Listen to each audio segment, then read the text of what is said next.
All right, let's continue talking about the Utah Jazz offseason with our Utah Jazz insider, Ben Anderson. Ben, thanks for hopping on again to talk about the Jazz. It's been an eventful offseason, to say the least, right? Yeah. I mean, they get all these young guys in the draft to add on to the previous two drafts. They've got to make room for these guys somehow. And so what did they do this week? They went out and made a few moves to clear up some room for them to play this year. Yeah, it's hard to imagine this team's going to be even younger this year than it was last year, but it seems like that's going to be the case. They had quite a load of veterans in the backcourt. And that's where they started making these moves and cuts, in some instances, trading Colin Sexton to the Charlotte Hornets for Jusuf Nurkic, and then just straight up waiving Jordan Clarkson. Right. They buy him out. They get a little bit of money back in his contract buyout, but he's going to now sign with the New York Knicks, it sounds like, and go play the next step of his career there. But yeah, the Jazz want to clear room in their crowded backcourt for Isaiah Collier, for Keontae George, for Walter Clayton Jr., who they just drafted. Okay, so let's talk about a few of these moves. You know, the Jordan Clarkson move, I don't know if it was shocking that they bought him out to help him move on and to clear up space there, but he was a fan favorite here in Utah. He was the last holdover, I guess you could say, from the Quinn, Donovan, Rudy years. This was the right move for the team, though. Yeah, I think it's the right move for both sides, in all honesty. You look at Colin. Colin's going to Charlotte. It's not really a winning situation, but he's in his mid-20s. That's fine. He's going to get a new contract next year.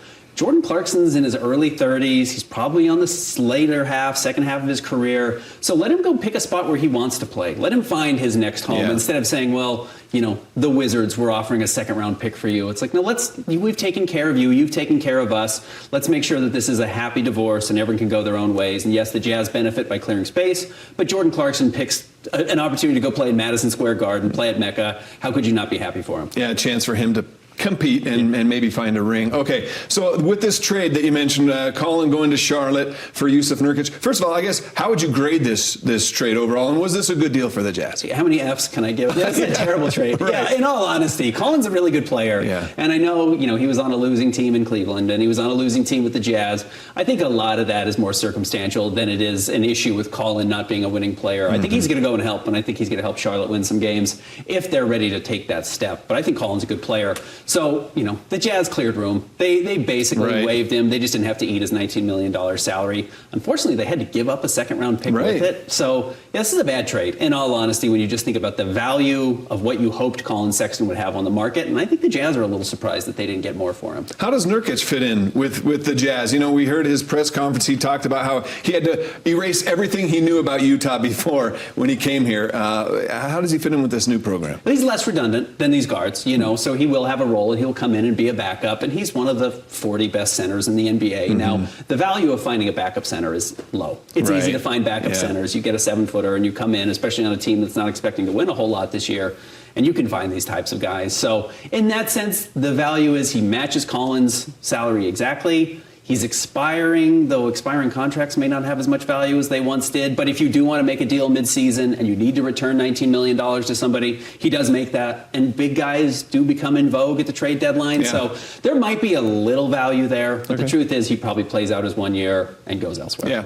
Okay, so this really is the youth movement here for the Utah Jazz. And it begins right now. Salt Lake City Summer League continues through Tuesday. And then they've got Vegas after that. What do we look forward to with the Jazz in this Summer League this year? Yeah, I want to see the second-year players. I know everyone's excited about Ace Bailey. I know everyone's excited about Walter Clayton, and rightfully so. This is maybe the future of the franchise. But you want to see if Cody Williams has added weight, has gotten better since a rough first year. I want to see if Bryce Sensabaugh is ready to just dominate. You remember last year, Keontae George only played in Salt Lake City, and that's going to be the same thing for Bryce Sensabaugh. He's only going to play here, but he's in his third year now, and I think he's a pretty good player. He should be better than everybody else on the floor pretty clearly.